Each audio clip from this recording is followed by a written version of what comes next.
اعوذ باللہ من الشیطان الرجیم بسم اللہ الرحمن الرحیم بحمداللہ تعالی ایک مرتبہ پھر آپ کی خدمت میں حاضر ہیں، اور آج انشاءاللہ ہم 28ویں پارے کی منتخب آیات آپ کی خدمت میں بیان کریں گے اور جانیں گے کہ اس پارے میں اللہ تبارک و تعالیٰ نے کیا احکامات، کیا نصیحتیں، کیا خبریں بیان فرمائیں اور کون کون سی صورتیں اس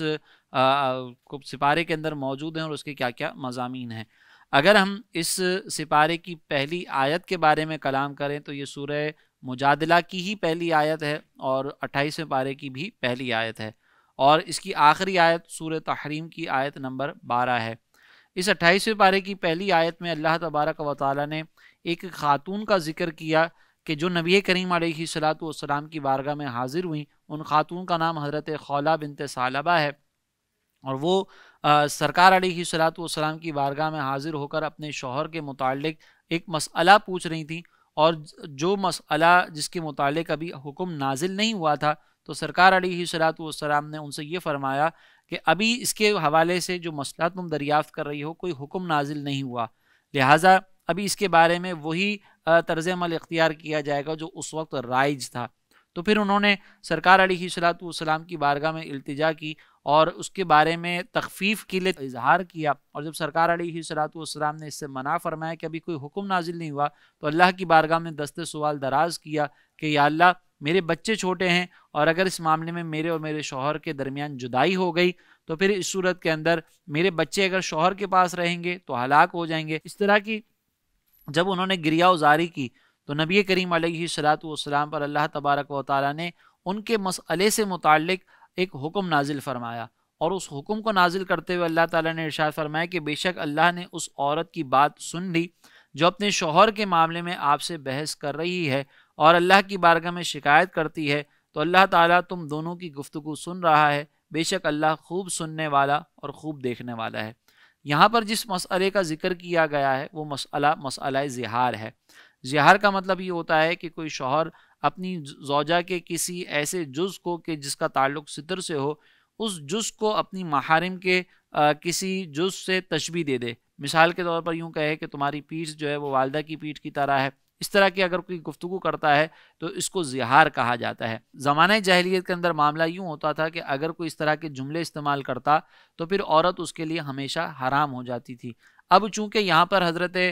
خولہ بنت ثعلبہ رضی اللہ تعالی عنہا اپنے شوہر سے بہت زیادہ محبت کرتی تھیں، وہ ان سے جدا نہیں ہونا چاہتی تھیں، اس لیے سرکار علیہ الصلوۃ والسلام کی بارگاہ میں حاضر ہوئیں، تو اللہ تبارک و تعالیٰ نے ان کی فریاد پر زہار کے متعلق یہ حکم بیان فرمایا کہ اگر کسی نے یہ زہار کا معاملہ کیا تو اس صورت کے اندر جو حرمت ہوگی وہ دائمی طور پر ثابت نہیں ہوگی، بلکہ یہ حرمت صرف اس وقت تک ثابت ہوگی جب تک یہ کفارہ ادا نہ کر دیا جائے۔ اس کے کفارے کے اندر مختلف احکامات بیان کیے گئے جس کی تفصیل جو ہے وہ ہم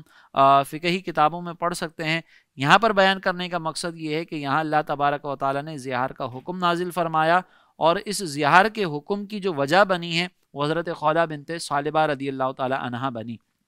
اور انہوں نے سرکار علیہ الصلوۃ والسلام کی بارگاہ میں تکرار کی اور اس مسئلے کے حل کے لیے اللہ کی بارگاہ میں التجا کی، تو اللہ تبارک و تعالیٰ نے ان کی التجا کو پورا فرمایا۔ اب یہ جو خاتون ہیں ان کا مقام و مرتبہ اس قدر بلند ہو گیا کہ صحابہ کرام ان کو بڑی عظمت کی نگاہوں سے دیکھتے، ان کی بڑی تعظیم کیا کرتے تھے۔ جیسے روایتوں میں آتا ہے کہ ایک مرتبہ حضرت عمر رضی اللہ تعالیٰ عنہ جب خلیفہ مقرر ہوئے تو آپ ایک مقام سے گزر رہے تھے اور وہاں پہ کافی تعداد میں لوگ موجود تھے، تو حضرت خولہ بنت ثعلبہ ان کے پاس آئیں اور ان کو نصیحت کرنے لگیں، حالانکہ آپ اس وقت امیر المومنین بن چکے تھے اور حضرت خولہ جو ہے یہ کافی عمر کو پہنچ چکی تھی، اور وہاں پر آپ نے حضرت عمر رضی اللہ تعالیٰ عنہ کو خوف خدا کی نصیحت کی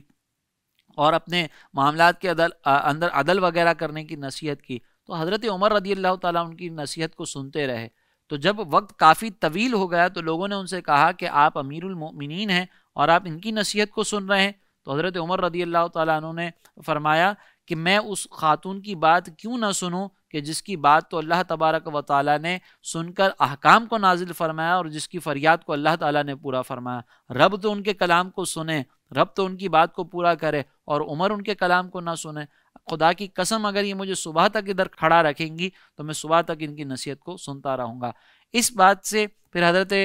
خولہ بنت ثعلبہ رضی اللہ تعالی عنہا جو ہیں ان کی فضیلتیں بہت زیادہ ظاہر ہوئیں۔ تو یہاں پر اللہ تبارک و تعالیٰ نے اس سورہ مجادلہ کی پہلی آیت میں ان کا ہی ذکر فرمایا۔ پھر اگر ہم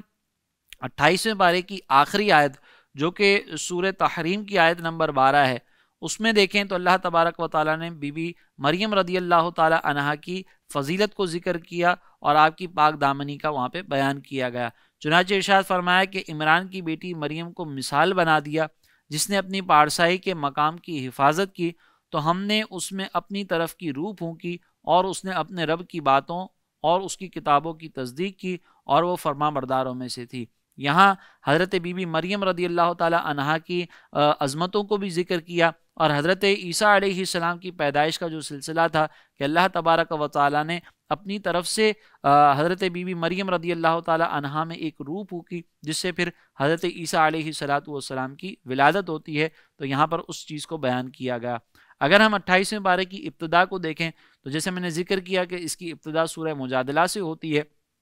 یہ سورہ مجادلہ مدنی صورت ہے اور مجادلہ بحث کرنے والی، تکرار کرنے والی خاتون کو کہا جاتا ہے، اور جیسے میں نے ذکر کیا کہ یہاں پر ابتدا میں جو ہے حضرت خولہ بنت ثعلبہ رضی اللہ تعالی عنہا نے سرکار علیہ السلام کی بارگاہ میں گریہ زاری کی، اس مسئلے کے حل کے لیے کچھ تکرار کی، اور یہ تکرار ایک فریاد کے طور پر تھی، گریہ زاری کے طور پر تھی، تو اللہ تبارک و تعالی نے اس مناسبت سے اس صورت کو سورہ مجادلہ قرار دیا۔ اگر ہم اس کے مرکزی مضمون کو دیکھیں تو اس میں اللہ تبارک و تعالی نے زہار اور اس کے کفارے کے متعلق اور دیگر چند چیزوں کے متعلق شرعی احکام بیان فرمائے ہیں، اور اس کی ابتدا میں اللہ تبارک و تعالی نے مجلس کے چند آداب بیان کیے اور مسلمانوں کو اللہ تعالیٰ اور اس کے حبیب صلی اللہ علیہ وسلم کے احکامات پر عمل کرنے کی ترغیب دی گئی۔ نیز علماء دین کی تعریف کی گئی اور ان کے مقام و مرتبے کو واضح کیا گیا۔ پھر اس صورت کے اندر اللہ تبارک و تعالیٰ نے ان منافقین کی سرزنش کی جو یہودیوں سے محبت کرتے تھے اور مسلمانوں کے راز ان تک پہنچاتے تھے، جھوٹی قسمیں کھاتے تھے، اللہ تبارک و تعالیٰ اور اس کے حبیب صلی اللہ علیہ وسلم سے عداوت رکھتے اور ان کے احکام کی مخالفت کرتے تھے۔ اور اس صورت کے آخر میں بیان کیا گیا کہ مسلمان کافروں سے محبت نہ رکھیں اگرچہ وہ ان کے باپ، بیٹے، بھائی اور خاندان کے لوگ ہی کیوں نہ ہوں۔ پھر اس صورت کی آیت نمبر 11 میں ایک زبردست حکم موجود ہے جس میں اللہ تبارک و تعالیٰ نے ارشاد فرمایا کہ اے ایمان والو، جب تم سے کہا جائے کہ مجلس میں جگہ کشادہ کرو تو جگہ کشادہ کر دیا کرو، اللہ تبارک و تعالیٰ تمہارے لیے جگہ کشادہ فرمائے گا، اور جب کہا جائے کہ کھڑے ہو جاؤ تو کھڑے ہو جایا کرو، اللہ تعالیٰ تم سے ایمان والوں کے اور ان کے درجات بلند فرماتا ہے جنہیں علم دیا گیا، اور اللہ تبارک و تعالیٰ تمہارے کاموں سے خوب خبردار ہے۔ یہاں اللہ تعالیٰ نے ایک واقعے کے بارے میں حکم دیتے ہوئے فرمایا کہ جب مجلس کے اندر کوئی موجود ہوں اور کوئی بزرگ آ جائیں تو وہاں پر پھر اگر ہم سے یہ کہا جائے کہ ان بزرگوں کے لیے جگہ کشادہ کر دی جائے تو پھر ایمان والے کے لیے ضروری ہے اور ایمان والے کو یہ چاہیے کہ ان بزرگوں کے لیے جگہ کو کشادہ کر دے۔ معاملہ در حقیقت اس کا شان نزول یہ تھا کہ نبی کریم علیہ الصلوۃ والسلام بدری اصحاب کی بڑی تعظیم و توقیر کیا کرتے تھے۔ اگر ہم اس صورت کے شان نزول کو دیکھیں تو یہاں پر ایک واقعہ مفسرین نے ذکر کیا کہ ایک مرتبہ سرکار علیہ الصلوۃ والسلام اپنے صحابہ کے ساتھ ایک مجلس میں موجود تھے، اتنے میں بدری اصحاب کچھ تشریف لائے کہ جو عمر رسیدہ بھی تھے۔ جب وہ آئے تو انہوں نے حاضرین مجلس کو سلام کیا، سرکار علیہ السلام کی بارگاہ میں بھی انہوں نے سلام پیش کیا، لیکن حاضرین مجلس میں جب لوگوں نے ان کو جواب دیا تو جواب دینے کے بعد ان کے لیے جگہ کشادہ نہ کی، ان کو بیٹھنے کی جگہ نہ ملی، جس پر سرکار علیہ الصلوۃ والسلام نے وہاں بیٹھے ہوئے نوجوانوں سے کہا کہ آپ اٹھ کر ان کو جگہ دیں۔ تو جب سرکار علیہ الصلوۃ والسلام نے یہ فرمایا کہ آپ اٹھ کر ان کو جگہ دیں اور ان کے بیٹھنے کے لیے جو ہے وہ جگہ کو کشادہ کر دیں، تو بعض کے دل پر یہ بات ناگوار گزری، وہ طبعی کیفیت تھی، لہٰذا وہ جب ناگواری کے آثار ان سے ظاہر ہوئے تو اللہ تبارک و تعالیٰ نے اس پر ارشاد فرمایا کہ جب آپ سے یہ کہا جائے کہ تم اٹھ کر لوگوں کے لیے جگہ کشادہ کرو تو پھر دل کے اندر ملال محسوس نہ کرو بلکہ آنے والے بزرگوں کو جگہ دو۔ اس سے معلوم یہ ہوتا ہے آداب مجلس میں یہ چیز بھی شامل ہے کہ جب نوجوان بیٹھے ہوئے ہوں اور اس دوران جو ہے پھر کوئی بزرگ شخص تشریف لے کر آئیں، چاہے وہ عمر میں بزرگ ہوں، چاہے وہ علم میں بزرگ ہوں، چاہے وہ تقوی میں بزرگ ہوں، تو ان کے لیے پھر نوجوانوں کو اٹھ کر جگہ دینی چاہیے۔ ہمارے یہاں پر عموماً اب جو ہے وہ اس کلچر کے اندر تھوڑا سا ہمیں فقدان نظر آتا ہے کہ اپنے بزرگوں کو جو ہے وہ جگہ دینے کے سلسلے میں تھوڑی سی ہچکچاہٹ محسوس ہوتی ہے، اور بزرگوں کا ادب جو ہے وہ ہمارے یہاں پر آہستہ آہستہ ایسا محسوس ہوتا ہے کہ یہ ختم ہوتا جا رہا ہے۔ بہت سارے لوگ ابھی بھی ایسے ہیں کہ جو سفید ریش کا لحاظ کرتے ہوئے ان کو مقام و مرتبہ دیتے ہیں، بہت سارے لوگ ایسے بھی ہیں جو تقوی و پرہیزگاری کی بنیاد پر کسی کی تعظیم و توقیر کرتے ہیں، لیکن ایک تعداد ایسی بھی موجود ہے کہ جو صرف دنیاوی منصب کا تو احترام کرتے ہوئے آپ کو نظر آئے گی، لیکن کسی کی عمر کی وجہ سے، کسی کے تقوی کی وجہ سے، کسی کے علم کی وجہ سے بعض اوقات دوسرے کی رسپیکٹ کرتے ہوئے نظر نہیں آتے۔ ہمیں اس بات کا لحاظ کرنا چاہیے کہ اپنے بزرگوں کی ہم تعظیم کریں، ان کی توقیر کریں، ان کی عظمت کا اظہار کریں۔ اگر کسی مجلس میں ہم بیٹھے ہوں اور اگر کوئی صاحب علم آ جائیں یا کوئی بزرگ آ جائیں تو پھر ہمیں ان کے لیے جگہ کشادہ کرنی چاہیے۔ پھر اس کے بعد سورہ حشر کا آغاز ہوتا ہے۔ یہ سورہ حشر مدنی صورت ہے، اس میں 3 رکوع اور 24 آیتیں ہیں۔ حشر کا معنی لوگوں کو اکٹھا کرنا ہے، اور اس سورت کی دوسری آیت میں بنو نذیر کے یہودیوں کے پہلے حشر یعنی انہیں اکٹھا کر کے مدینے سے نکال دیے جانے کا ذکر کیا گیا، اس مناسبت سے اسے سورہ حشر کہا جاتا ہے۔ حضرت معقل بن یسار رضی اللہ تعالیٰ عنہ اس کی فضیلت میں ارشاد فرماتے ہیں کہ نبی کریم علیہ السلام نے فرمایا کہ جس نے صبح کے وقت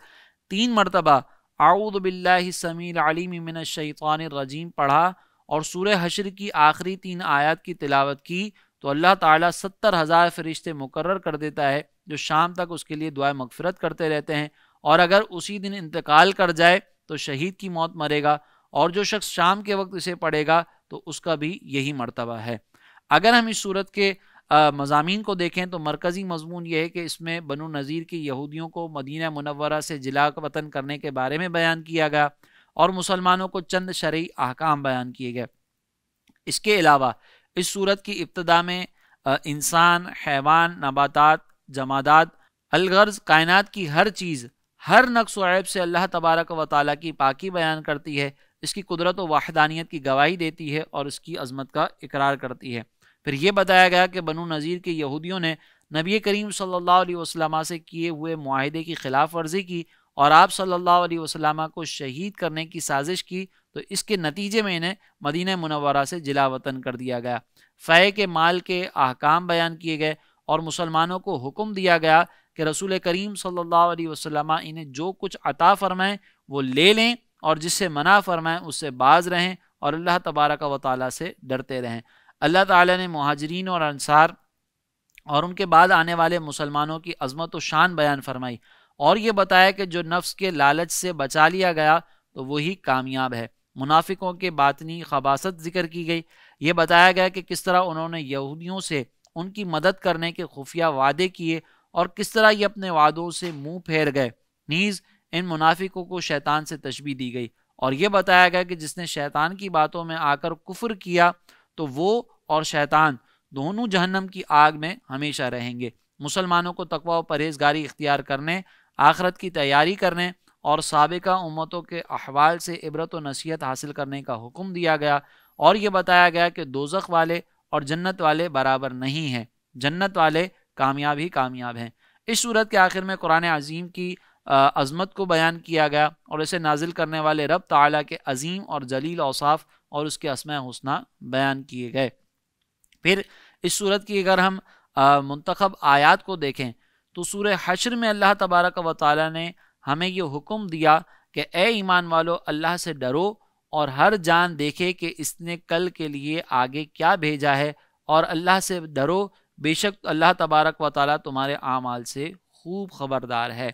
یہاں اللہ تعالیٰ نے ہمیں اس بات کا حکم دیا کہ ہم نے اللہ تبارک و تعالیٰ سے ڈرنا ہے اور اپنا محاسبہ کرنا ہے۔ محاسبہ یہ کرنا ہے کہ ہم نے کل قیامت کے لیے کیا چیز آگے بھیجی ہے، ہم نے آگے اللہ تبارک و تعالیٰ کے رضامندی کے حصول کے لیے، جنت کے حصول کے لیے کون سے اعمال بھیجیں۔ یہ محاسبہ اگر ہم آج نہیں کریں گے تو یقین جانیے کہ میدان معاشر میں اس قدر رسوائی ہوگی، اس قدر پریشانی ہوگی کہ وہاں ایک ایک نیکی کے لیے ہم لوگ ترس رہے ہوں گے، لیکن وہاں پر کوئی ایک شخص چاہے وہ دنیا میں ہم سے کتنی ہی محبتوں کا اظہار کرتا ہو، اس کے تعلقات ہم سے دنیا کے اندر کتنے ہی مضبوط ہوں، لیکن میدان محشر کے اندر وہ ہمیں ایک نیکی بھی وہاں پر کامیابی کے حصول کے لیے نہیں دے گا، اور وہاں پر ہمیں رسوائی کا سامنا ہو سکتا ہے۔ ہم جب بھی کلام کریں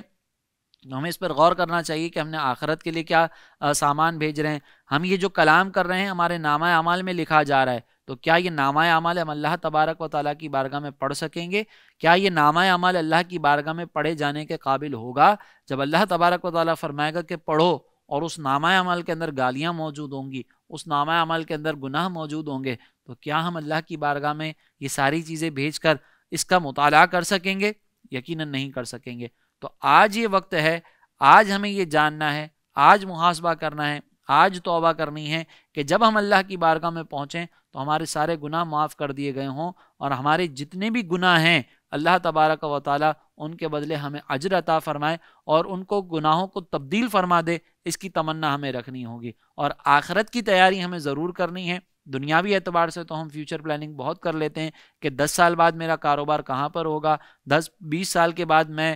مزید کون سے کاروبار میں اپنے آپ کو انوالو کروں گا، اور پھر اس کے بعد میں اپنی آنے والی نسلوں کے لیے کس طرح کے کاروبار چھوڑ کر جاؤں گا، ان کے لیے کیا سیٹ اپ ایسا بناؤں گا کہ میری آنے والی نسلیں جو ہیں وہ بیٹھ کر کھاتی رہیں، کاروبار چلاتی رہیں، ان کو کسی قسم کی پریشانی کا سامنا نہ ہو. یہ ساری دنیاوی پلاننگ جو ہم کر رہے ہیں آج سے آنے والے 20 سال کے بعد، جس کے بارے میں ہمیں نہیں پتا کہ وہ 20 سال ہمارے سامنے آئیں گے یا نہیں آئیں گے، لیکن یہ آخرت جو لازمی طور پر آنی ہے، وہ موت جو لازمی طور پر آنی ہے، بعض اوقات ہم اس کی تیاری نہیں کرتے. تو اللہ تعالیٰ نے ارشاد فرمایا کہ ہر جان دیکھے کہ اس نے کل کے لیے آگے کیا بھیجا ہے.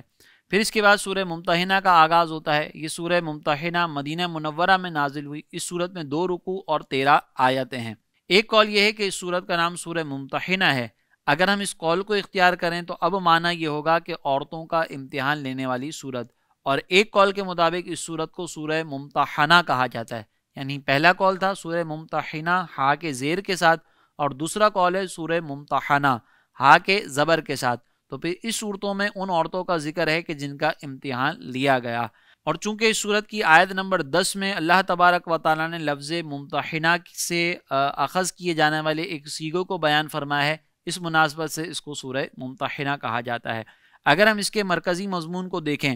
تو اس میں ان مشرکین کے احکام بیان کیے گئے جنہوں نے مسلمانوں سے معاہدہ کیا اور جنہوں نے مسلمانوں سے جنگ نہیں کی. نیز اس میں مکہ مکرمہ سے ہجرت کر کے مدینہ منورہ آنے والی مومنہ عورتوں کے ایمان کے امتحان لینے کا حکم دیا گیا. پھر اس صورت کے دیگر مضامین کو اگر ہم دیکھتے ہیں تو ابتدا میں مسلمانوں کو کافروں کے ساتھ دوستی کرنے اور ان سے محبت رکھنے سے منع کیا گیا، اور انہیں بتایا گیا کہ کفار کو جب بھی موقع ملے گا تو تمہیں نقصان پہنچانے میں کوئی کمی نہیں کریں گے.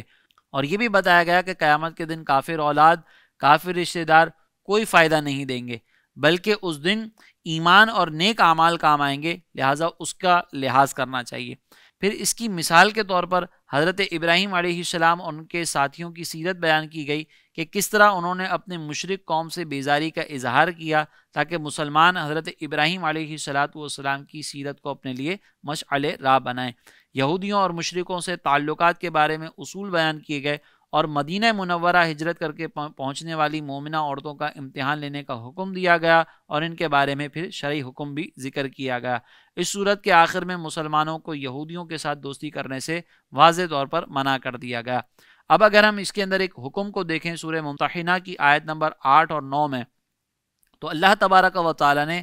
ان کفار کے ساتھ ظاہری رویہ اختیار کرنے کی اجازت مرحمت فرمائی کہ جو کفار کسی بھی اعتبار سے مسلمانوں کے لیے یا اسلام کے لیے نقصان کا سبب نہ ہوں. تو اللہ تعالیٰ نے ارشاد فرمایا کہ اللہ تعالیٰ تمہیں ان لوگوں سے احسان کرنے اور انصاف کا برتاؤ کرنے سے منع نہیں کرتا کہ جنہوں نے تم سے دین میں لڑائی نہیں کی اور نہ تمہیں تمہارے گھروں سے نکالا. بے شک اللہ تعالیٰ انصاف کرنے والوں سے محبت فرماتا ہے. اللہ تمہیں صرف ان لوگوں سے دوستی کرنے سے منع کرتا ہے جو تم سے دین میں لڑے اور انہوں نے تمہیں تمہارے گھروں سے نکالا اور تمہارے نکالنے پر تمہارے مخالفین کی مدد کی، اور جو ان سے دوستی کرے تو وہی ظالم ہیں. یہاں اللہ تبارک و تعالیٰ نے واضح طور پر یہ بات بیان فرما دی کہ اگر کوئی شخص کسی کافر سے دوستی کرتا ہے تو کافر سے دوستی کرنے کے سلسلے میں کچھ درجات ہیں. پہلا درجہ یہ ہے کہ کافر سے ایسی دوستی ہو کہ وہ کافر مسلمانوں کو نقصان بھی پہنچا رہا ہے، وہ مسلمانوں سے لڑنے کے لیے آمادہ بھی ہے، لیکن ہماری دوستیاں، ہماری محبتیں اس سے ختم ہونے کا نام ہی نہیں لے رہی. تو ایسی صورت میں تو یہ سخت ترین حرام ہے کہ ہم ایسے کافر سے دوستی کریں. دوسرے کفار وہ ہوتے ہیں کہ جو مسلمانوں کے لیے نقصان کا باعث نہیں ہے، جو مسلمانوں کو کوئی نقصان تو نہیں پہنچا رہے لیکن ہیں بہرحال وہ کفر پر۔ اب ان سے اگر کوئی شخص ایسی دوستی کرتا ہے کہ ان کے لیے باقاعدہ دل کے اندر ایک محبت موجود ہو، ان کے موت میت پر باقاعدہ افسوس ہو رہا ہو، پھر ان کے ساتھ ایسا قلبی تعلق ہو کہ ان کے تہواروں کے اندر شرکت بھی ہو رہی ہے، ان سے تحائف کا لین دین بھی چل رہا ہے، یہ ساری چیزیں جس طریقے سے ایک اچھے دوست کے ساتھ کی جاتی ہیں، ایک ایسے فرد کے ساتھ کی جاتی ہیں جن سے بہت زیادہ گہرا قلبی تعلق ہو، وہ سارے معاملات چل رہے ہوں تو یہ بھی حرام ہے، چاہے وہ کفار ہمیں نقصان پہنچا رہے ہوں یا نہ پہنچا رہے ہوں۔ قلبی تعلق کسی کافر سے نہیں رکھا جاتا۔ اور ایک وہ ہے کہ جہاں پر کفار کے ساتھ صرف ظاہری تعلق رکھا جا رہا ہے، وہ کفار ہمیں نقصان نہیں پہنچا رہے، ہم جو ہے وہ ہمارے ساتھ رہنے کی بنیاد پر ان کا خیال بھی کر رہے ہیں، پھر اسی طریقے سے ان کے ساتھ کاروبار بھی کر رہے ہیں، ان کے ساتھ تجارت بھی کر رہے ہیں، ان کے ساتھ اگر کوئی ظلم ہوتا ہے تو ہم اس ظلم کے سد باب کے لیے ان کے ساتھ کھڑے بھی رہتے ہیں۔ دل میں ان کے عقیدے سے، ان کے ایمان سے، ان کے مذہب سے کوئی محبت نہیں ہے، صرف اس بنیاد پر ہم ان کے ساتھ کھڑے ہیں کہ اللہ تبارک و تعالیٰ نے ہمیں ظلم کرنے سے منع فرمایا، ظلم کو روکنے کا اللہ تبارک و تعالیٰ نے حکم فرمایا، اور ہم ایک ظاہری تعلق کے اعتبار سے ان کے ساتھ اچھا رویہ اختیار کرتے ہیں، ان کے ساتھ کوئی ایسا رویہ اختیار کرتے ہیں کہ ہمارے اس رویے سے وہ دائرہ اسلام میں داخل ہونے کے ان کے چانسز بڑھ جائیں، اسلام سے متاثر ہونے کے ان کے چانسز بڑھ جائیں، تو اس ظاہری رویے کو اختیار کرنے میں کوئی ممانعت نہیں ہے۔ اور ایک ہوتی ہے مجبوری کی صورت۔ مجبوری کی صورت یہ ہے کہ اگر آپ نے کسی کافر کے ساتھ ظاہری رویہ بالکل بھی اختیار نہ کیا تو آپ کو نقصان کا سامنا ہو سکتا ہے۔ یہاں پہ جب مجبوری کی صورت آتی ہے تو اس کے اندر پھر مزید گنجائش مل سکتی ہے، لیکن یہ صرف وہ معاملہ ہے کہ جب کسی کے ساتھ مجبوری کی کوئی کیفیت قائم ہو جائے۔ لہٰذا اگر کوئی یہ سمجھتا ہے کہ میں ایسی کیفیت میں ہوں کہ مجھ پر مجبوری طاری ہو چکی ہے تو اسے چاہیے کہ وہ علماء سے رابطہ کر کے اپنا پورا سینیریو ذکر کرے اور پھر اس میں بتائے کہ میری یہ مجبوری ہے اور اس میں مجھے کہاں کہاں تک رعایت مل سکتی ہے، کیونکہ پھر جب مجبوری کی صورت ہوگی تو اس صورت کو سامنے رکھ کر ہی پھر اس کے اندر ضرورت کے مطابق جتنی رعایت دی جا سکتی ہے وہ دی جائے گی۔ لیکن اس کے مقابلے میں اگر ہم دیکھیں تو ہمارے دور کے اندر کوئی مجبوری کی کیفیت نہ بھی ہو تب بھی اسکول کالجز کے اندر ہر مذہب کا جو ہے وہ پڑھنے والا موجود ہوتا ہے، آفیسز کے اندر ہر مذہب کے لوگ موجود ہوتے ہیں، تو ہم بعض اوقات ان کی جو مذہبی رسومات ہوتی ہیں اس کے اندر بھی شرکت کر رہے ہوتے ہیں، حالانکہ ہمارے وہ کولیگز ہیں، باس نہیں ہیں، ان کی طرف سے کوئی نقصان کا اندیشہ نہیں ہے، کوئی ایسی شرعی مجبوری کی صورت پیدا نہیں ہو رہی، لیکن صرف ایک قلبی تعلق کی بنیاد پر ہم جو ہے وہ ان کے مذہبی تہواروں کے اندر شرکت کر رہے ہوتے ہیں، ان کے ساتھ جو ہے وہ دوستانہ ماحول قائم کیا ہوتا ہے، اور پھر اس کو نام دیتے ہیں رواداری کا۔ یہ یاد رکھیے گا، رواداری اس چیز کا نام نہیں ہے کہ آپ اپنی شریعت کی ساری تعلیمات کو پسے پشت ڈال دیں، ان کے پوجا پاٹ میں شرکت کر رہے ہوں، ان کی مذہبی تہوار کے اندر شرکت کر رہے ہوں، اس کی مبارکباد دے رہے ہوں، اور پھر آپ کہیں کہ یہ رواداری ہے۔ رواداری اس چیز کا نام نہیں ہے۔ رواداری اس چیز کا نام ہے کہ جہاں تک شریعت نے ہمیں ان کے ساتھ اچھا سلوک کرنے کا حکم دیا وہاں ہم اچھا سلوک کریں گے، جہاں پھر ان کے ساتھ ایک ظاہری تعلق کی بنیاد پر بھی ہمارے عقیدے اور ہمارے ایمان پر فرق پڑ رہا ہو اور مجبوری کی کوئی صورت نہ ہو تو پھر ہم ایسی رواداری اختیار کرنے کے قائل نہیں ہیں۔ لہٰذا اس بات کو ذہن نشین رکھنا ضروری ہے۔ پھر اس کے بعد سورہ صف یہ مکی صورت ہے، جبکہ حضرت عبداللہ ابن عباس اور جمہور مفسرین کے قول کے مطابق یہ مدنی صورت ہے، لہٰذا اس کے اندر اختلاف ہے کہ یہ مکی صورت ہے یا مدنی۔ اس کے اندر 2 رکوع اور تقریباً 14 آیتیں ہیں۔ صف کا معنی ہے سیدھی قطار، اور اس صورت کی آیت نمبر 4 میں یہ کلمہ صفن اس طرح سے مذکور ہوا جس بنیاد پر اس کو سورہ صف کہا جاتا ہے۔ اس کے مرکزی مضمون میں اللہ تبارک و تعالیٰ نے دشمنوں کے ساتھ جہاد کرنے کا حکم دیا اور مجاہدین کے عظیم ثواب کو بیان فرمایا۔ اس کے علاوہ اگر ہم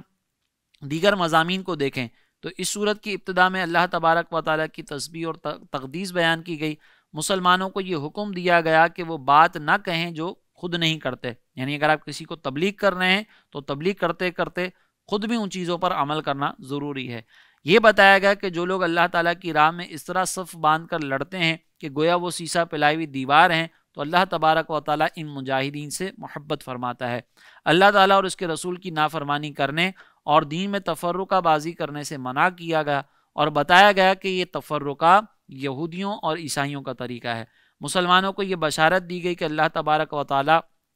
اپنے حبیب صلی اللہ علیہ وسلم کو ہدایت اور سچے دین کے ساتھ بھیجا ہے۔ اللہ تعالیٰ نے ان محبوب کو جو بھیجا ہے، ان کے ساتھ جو دین بھیجا ہے وہ سچا ہے، اور یہ دین سب دینوں پر غالب ہوگا اگرچہ مشرکوں کو یہ بات ناپسند ہو۔ مسلمانوں کے سامنے اخروی عذاب سے نجات کا راستہ بیان کیا گیا کہ وہ اللہ تعالیٰ اور اس کے رسول صلی اللہ علیہ وسلم پر ایمان رکھیں اور اللہ تعالیٰ کی راہ میں اپنے مالوں اور اپنے جانوں کے ساتھ جہاد کریں۔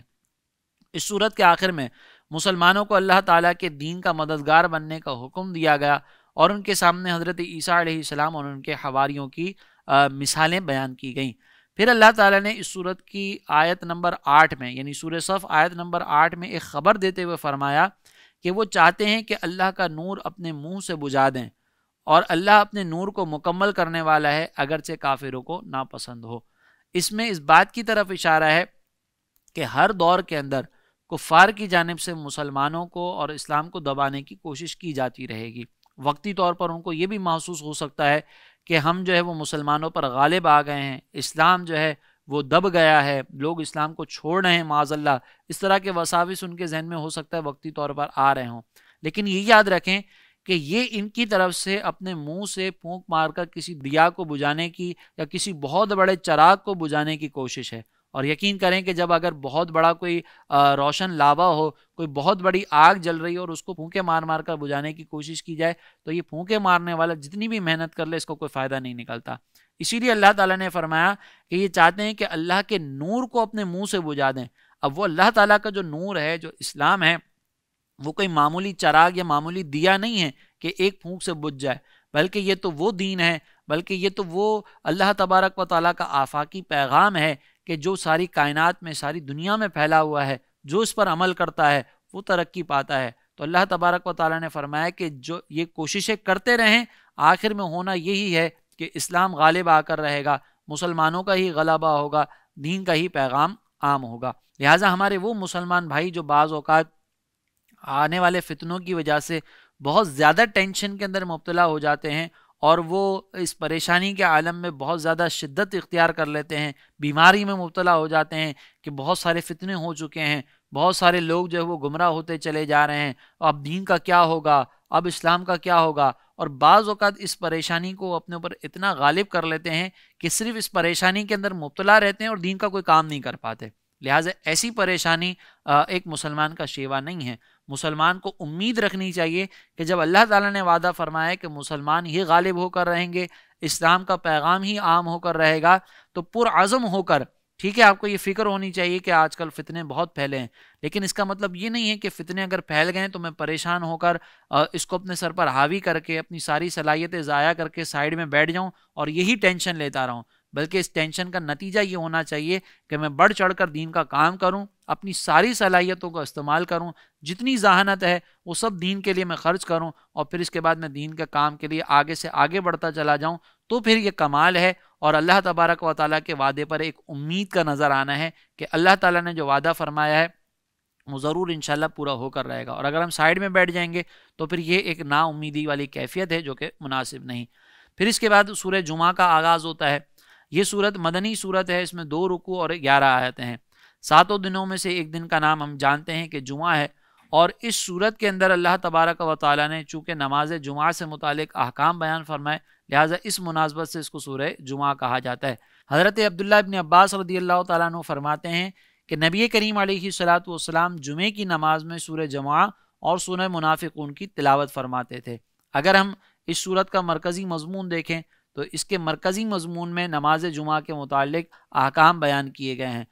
اس کے علاوہ اس سورت کی ابتدا میں اللہ تبارک و تعالیٰ کی تسبیح و تقدیس بیان کی گئی، نبی کریم علیہ الصلاۃ والسلام کی عظمت و شان اور آپ صلی اللہ علیہ وسلم کے اوصاف بیان کیے گئے۔ یہ بتایا گیا کہ اللہ کا اپنی مخلوق پر یہ بڑا فضل ہے کہ اس نے ان کی ہدایت کے لیے اپنے حبیب علیہ الصلاۃ والسلام کو مبعوث فرمایا۔ تورات کے احکام پر عمل نہ کرنے کی وجہ سے یہودیوں کی مذمت کی گئی، اور یہودیوں سے کہا گیا کہ اگر وہ اللہ کے دوست ہیں تو ذرا موت کی تمنا کریں، اور پھر یہ بتا دیا گیا کہ وہ موت کی تمنا کبھی بھی نہیں کریں گے، اور یہودی جس موت سے بھاگتے ہیں وہ ان کو ضرور آ کر رہے گی۔ اس صورت کے آخر میں پھر نماز جمعہ کے احکام موجود ہیں۔ پھر اس صورت کی آیت نمبر 2 میں اللہ تبارک و تعالیٰ نے نبی کریم صلی اللہ علیہ وسلم کی آمد کے مقصد کو بیان فرمایا اور ارشاد فرمایا کہ وہی ہے جس نے امیین میں سے ایک رسول کو مبعوث فرمایا جو ان کے سامنے اللہ کی آیتوں کی تلاوت کرتے ہیں اور انہیں پاک کرتے ہیں اور انہیں کتاب اور حکمت کا علم دیتے ہیں، بے شک وہ اس سے پہلے ضرور کھلی گمراہی میں تھے۔ یعنی سرکار علیہ الصلوۃ والسلام کی آمد کا مقصد قرآن حکیم کی تلاوت اور قرآن مجید کے احکام امت کو سکھانا اور ان کا تزکیہ نفس کرنا ہے۔ پھر نماز جمعہ کا حکم موجود ہے جس میں اللہ تبارک و تعالی نے ارشاد فرمایا کہ اے ایمان والو، جب جمعہ کے دن نماز کے لیے اذان دی جائے تو اللہ کے ذکر کی طرف دوڑو اور خرید و فروخت چھوڑ دو، اگر تم جانو تو یہ تمہارے لیے بہتر ہے۔ پھر جب نماز پوری ہو جائے تو زمین میں پھیل جاؤ اور اللہ کا فضل تلاش کرو، اللہ کو بہت یاد کرو اس امید پر کہ تم کامیاب ہو جاؤ گے۔ یہاں پہ اللہ تبارک و تعالیٰ نے ایمان والوں کو حکم دیتے ہوئے فرمایا کہ جیسی نماز جمعہ کا وقت ہو اور اس کے لیے ندا کی جائے تو اس کے اندر فوری طور پر پھر ہم پر یہ لازم ہے کہ ہم نماز جمعہ کی طرف بڑھ جائیں اور اس کے اقدامات کرنا شروع کریں، اور ہر وہ کام کہ جو نماز جمعہ کی راہ میں رکاوٹ بن سکتا ہو وہ چھوڑنا ہم پر لازم ہے۔ اب یہ ندا سے کون سی ندا مراد ہے؟ تو اس کے اندر علماء اور فقہا کا اختلاف ہے۔ بعض نے یہ فرمایا کہ جمعے کے دن جو 2 اذانیں دی جاتی ہیں ان میں سے پہلی اذان مراد ہے کہ اس اذان کے ہوتے ہی فوری طور پر ہم مسجد کی طرف چلے جائیں اور وہ کام کرنا شروع کر دیں کہ جو نماز جمعہ کی ادائیگی کے لیے ضروری ہیں، وہ سنتیں ادا کرنا شروع کریں، باقاعدہ نماز جمعہ کی تیاری کا آغاز کر دیں اور فوری طور پر مسجد میں پہنچ جائیں۔ اور بعضوں نے فرمایا کہ جو اذان بالکل خطبے سے متصل دی جاتی ہے اس وقت یہ حکم لازم ہے کہ جیسے ہی وہ اذان ہو تو اس اذان کے وقت جو ہے وہ نماز جمعہ کے لیے پہنچ جائیں۔ بہرحال چاہے پہلی اذان ہو چاہے دوسری اذان ہو، اصل مقصد یہ ہے کہ جیسے ہی نماز جمعہ کا وقت ہو تو ہم فوری طور پر مسجد میں پہنچ جائیں۔ اب ہم یہ دیکھتے ہیں کہ ہمارے اطراف میں بہت سارے لوگ آپ کو ایسے بھی ملیں گے کہ جو بالکل خطبے کے آخر میں پہنچتے ہیں، جب نماز کے لیے اقامت دی جا رہی ہوتی ہے اس وقت مسجد کے اندر پہنچتے ہیں اور پھر آ کر 2 رکعتیں ادا کر کے فوراً مسجد سے چلے جاتے ہیں۔ یہ کوئی ایسا عمل نہیں ہے کہ جس کی بنیاد پر ہم اس کی کوئی تعریف کریں، اس کی مدح سرائی کریں، بلکہ ہونا تو یہ چاہیے کہ نماز جمعہ جو جس کا اہتمام ہم ہفتے میں 1 دفعہ کرتے ہیں اس کے لیے باقاعدہ ہم اپنے گھروں سے اہتمام کے ساتھ مسجد میں پہنچیں، جو سنتیں ہیں وہ تمام پوری کرنے کے بعد ہم مسجد میں پہنچ کر وہاں پر جو جمعے کا خطاب ہوتا ہے، جو مستند علماء وہاں پر موجود ہوں اور وہ بیان کر رہے ہوں تو اس بیان کو ہم سنیں۔ اور اگر کسی مسجد کے اندر مثال کے طور پر ایسا ہو کہ امام صاحب کا بیان اچھا نہیں ہوتا یا امام صاحب جو ہے وہاں پر کوئی علمی فکری گفتگو نہیں کرتے، اگر کسی مسجد کے اندر اس طرح کا معاملہ ہو تو وہاں پر پھر ہم مسجد کی انتظامیہ سے باقاعدہ کہیں کہ بھائی کسی ایسے عالم کا انتخاب کریں کہ جو ہمیں دین سکھائیں اور پھر ہم اس مسجد میں پہنچیں۔ بعض اوقات ہم یہ کرتے ہیں کہ مسجد میں نہ جانے کا بہانہ ہمارا یہ ہوتا ہے کہ بھئی امام صاحب کو تو بیان کرنا ہی نہیں آتا۔ بعض اگر کسی مقام پر کوئی ایسا امام ہو تو ہم یہ کہتے ہیں کہ بھئی امام صاحب ہمارے مطلب کا بیان نہیں کرتے، امام صاحب تو جوشیلی تقریریں نہیں کرتے، ہمیں مزہ ہی نہیں آتا امام صاحب کی تقریر میں۔ آپ کا کام امام صاحب کی تقریر سے دین حاصل کرنا ہے، آپ کا کام امام صاحب کی تقریر سے اپنے لیے نصیحت حاصل کرنا ہے، نفس کی خواہشات پوری کرنا مقصد نہیں ہوتا۔ لہٰذا آپ مسجد میں پہنچ کر بیان سنیں اور نماز جمعہ کا باقاعدہ اہتمام کریں۔ اگر بالفرض کسی نے یہ اہتمام کے لیے کوشش شروع نہ کی اور اپنے کام میں مشغول رہا تو اس کے لیے مشغول رہنا حرام ہوگا اور اس آیت مقدسہ کی مخالفت ہوگا۔ پھر اس کے بعد سورہ منافقون کا آغاز ہوتا ہے۔ سورہ منافقون مدنی سورت ہے، اس میں 2 رکوع اور 11 آیتیں ہیں۔ اس کی ابتدا میں منافقوں کی صفات بیان کی گئی اور نبی کریم صلی اللہ علیہ وسلم اور مسلمانوں سے متعلق ان کا موقف ذکر کیا گیا، اس لیے سورت کو سورہ منافقون کہا جاتا ہے۔ اس سورت کے مرکزی مضمون میں منافقوں کا نفاق چونکہ ذکر کیا گیا ہے کہ وہ کس طریقے سے جھوٹ بولتے ہیں، جھوٹی قسمیں کھاتے ہیں، تو یہ اس کا مرکزی مضمون ہے۔ پھر اس کی ابتدا میں اللہ تبارک و تعالی نے منافق کے بارے میں یہ ارشاد فرمایا، پھر اس کی ابتدا میں یہ بتایا گیا کہ منافق اپنے دلی عقیدے میں ضرور جھوٹے ہیں اور اپنی جان بچانے کے لیے انہوں نے اپنی قسموں کو ڈھال بنایا، زبان سے ایمان لانے اور دل سے کفر کرنے کی وجہ سے اللہ تعالیٰ نے ان کے دلوں پر مہر لگا دی، جس کی وجہ سے وہ ایمان کی حقیقتوں کو سمجھ ہی نہیں سکتے۔ مسلمانوں کو بتایا گیا کہ منافق تمہارے دشمن ہیں، لہٰذا ان سے بچتے رہیں۔ پھر یہ بتایا گیا کہ منافقوں کا یہ گمان باطل ہے کہ وہ مدینہ منورہ پہنچ کر مسلمانوں اور ان کے آقا و مولا جناب محمد مصطفیٰ صلی اللہ علیہ وسلم کو مدینہ منورہ سے معاذ اللہ نکال دیں گے۔ اس صورت کے آخر میں مسلمانوں کو ترغیب دی گئی کہ وہ اللہ تعالیٰ کی اطاعت اور اس کی عبادت کرنے میں مصروف رہیں،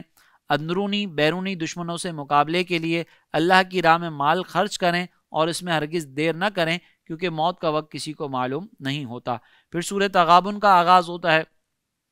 سورہ تغابن کو اکثر مفسرین کے نزدیک مدنی سورت کہا جاتا ہے۔ اس میں 2 رکوع اور 8 آیتیں ہیں۔ تغابن کا لفظی معنی ہے خرید و فروخت میں نقصان پہنچانا، اور یہ قیامت کا ایک نام بھی ہے۔ اور اس سورت کی آیت نمبر 9 میں بتایا گیا کہ قیامت کا دن یوم التغابن ہے، یعنی خسارے اور نقصان کا دن ہے۔ اس مناسبت سے اس سورت کو سورہ تغابن کہا گیا۔ اس کے مرکزی مضمون میں اللہ تبارک و تعالیٰ نے عقائد سے متعلقہ باتوں کو بیان فرمایا۔ اس کے علاوہ اگر ہم مضامین کو دیکھیں تو اس کی ابتدا میں اللہ تعالیٰ کی وہ صفات بیان کی گئیں جو اس کے علم، قدرت اور عظمت پر دلالت کرتی ہیں۔ اللہ تعالیٰ کے رسولوں کو ان کے بشر ہونے کی وجہ سے جھٹلانے والی سابقہ امتوں کا انجام بیان کر کے کفار کو ڈرایا گیا، اور مرنے کے بعد دوبارہ زندہ ہونے کا انکار کرنے والوں سے قسم کے ساتھ فرمایا گیا کہ انہیں ضرور دوبارہ زندہ کیا جائے گا۔ قیامت کے دن کے بارے میں بتایا گیا کہ وہ دن ہارنے والوں کی ہار ظاہر کرنے کا دن ہوگا۔ یہ بتایا گیا کہ ہر مصیبت جو ہمیں پہنچتی ہے وہ اللہ تبارک و تعالیٰ کے حکم سے پہنچتی ہے۔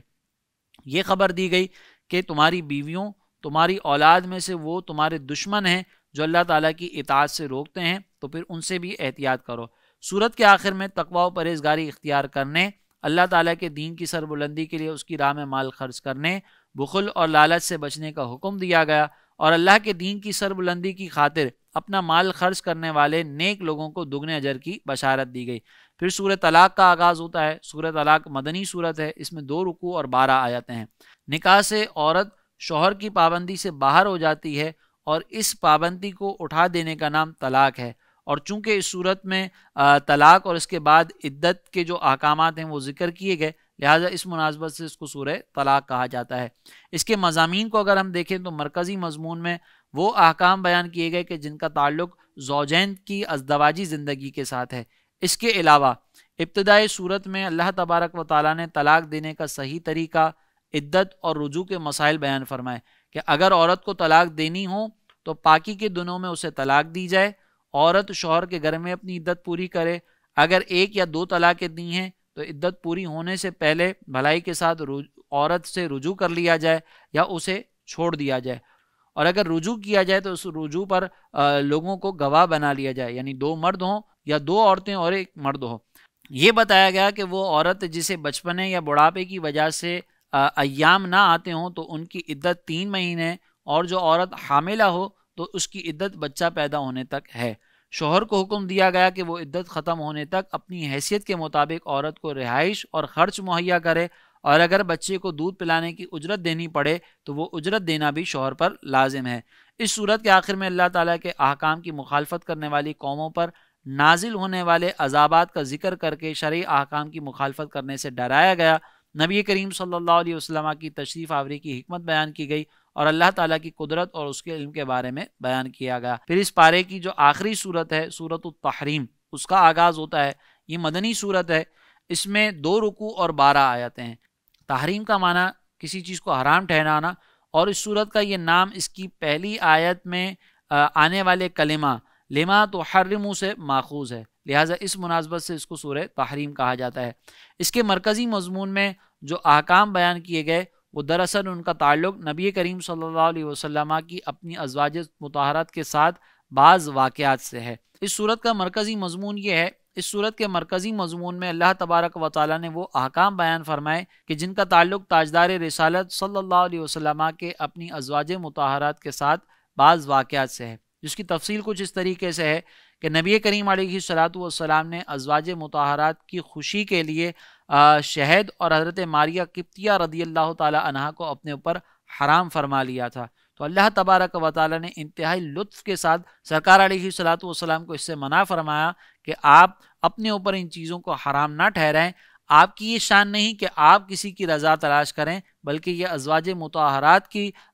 گویا کہ سمجھنے کی ذمہ داری ہے کہ وہ نبی کریم علیہ الصلوۃ والسلام کی رضا کے لیے کوشش کریں۔ پھر اس کے بعد ایمان والوں کو حکم دیا گیا کہ وہ اللہ کی اطاعت و فرمانبرداری کر کے اپنے گھر والوں کو اللہ کی اطاعت و فرمانبرداری کا حکم دے کر اپنی اور اپنے گھر والوں کی جانیں جہنم کی آگ سے بچائیں، اور اہل ایمان کو گناہوں سے سچی توبہ کرنے کا حکم دیا گیا۔ نبی اکرم صلی اللہ علیہ وسلم کو کافروں اور منافقوں کے ساتھ جہاد کرنے اور ان پر سختی کرنے کا حکم دیا گیا۔ اس صورت کے آخر میں کافروں کے لیے حضرت نوح، حضرت لوط علیہ السلام کی بیویوں کی مثال بیان کی گئی، اور مسلمانوں کے لیے فرعون کی بیوی حضرت آسیہ، حضرت عیسیٰ علیہ السلام کی والدہ حضرت مریم کی مثال بیان فرمائی گئی، تاکہ دو بری مثالیں اور دو اچھی مثالیں سامنے رکھنے کے بعد لوگوں کے سامنے حق اور باطل بالکل واضح ہو جائے۔ جیسے کہ میں نے ذکر کیا کہ اس صورت میں اللہ تبارک و تعالیٰ نے گھر والوں کی تربیت کرنے کا بھی حکم ارشاد فرمایا۔ چنانچہ فرمایا کہ اے ایمان والو، اپنی جانوں اور اپنے گھر والوں کو اس آگ سے بچاؤ جس کا ایندھن آدمی اور پتھر ہیں۔ اس پر سختی کرنے والے طاقتور فرشتے مقرر ہیں جو اللہ کے حکم کی نافرمانی نہیں کرتے اور وہی کرتے ہیں جو انہیں حکم دیا گیا۔ یہ سورہ تحریم کی آیت نمبر 6 میں اللہ تعالیٰ نے گھر کے سربراہ پر یہ گویا کہ لازم کر دیا کہ وہ اپنے گھر والوں کی تربیت کرے، اپنی اولاد کی تربیت کرے، خود بھی اپنے آپ کو جہنم کی آگ سے بچائے اور دوسروں کو بھی اور اپنی اولاد کو بھی جہنم کی آگ سے بچانے کی کوشش کرے۔ یہاں پر یہ بات ذہن میں رکھیں کہ ہمارے لیے تربیت دین کے اعتبار سے کرنا انتہائی ضروری ہے۔ دنیاوی اعتبار سے تو ہمارے یہاں پر عمومی طور پہ تربیت کی ہی جاتی ہے، لیکن دینی اعتبار سے ہم اپنے اولاد کی، اپنے گھر والوں کی تربیت کرنے میں انتہائی سست روی کا شکار ہیں، اور ہم اس کے سلسلے میں کوئی ایسا عملی قدم نہیں اٹھاتے کہ جس کے بعد ہم یہ کہہ سکیں کہ ہاں ہم اپنے گھر والوں کی کامل طور پر دینی تربیت کرنے میں کامیاب ہو گئے۔ لہٰذا قرآن کا یہ پیغام ہے کہ ہم نے اپنے گھر والوں کی بھی تربیت کرنی ہے، اپنے آپ کو بھی آگ سے بچانے کی کوشش کرنی ہے، تاکہ دنیا اور آخرت میں ہمارے لیے کامیابی مقدر ہو سکے۔ اللہ تبارک و تعالیٰ سے دعا ہے کہ اللہ تعالیٰ ہمیں قرآن کے پیغام کو سمجھنے اور اس پر عمل کر کے اپنی آخرت کو کامیاب بنانے کی توفیق عطا فرمائے۔ آمین۔ وما علینا الا البلاغ المبین۔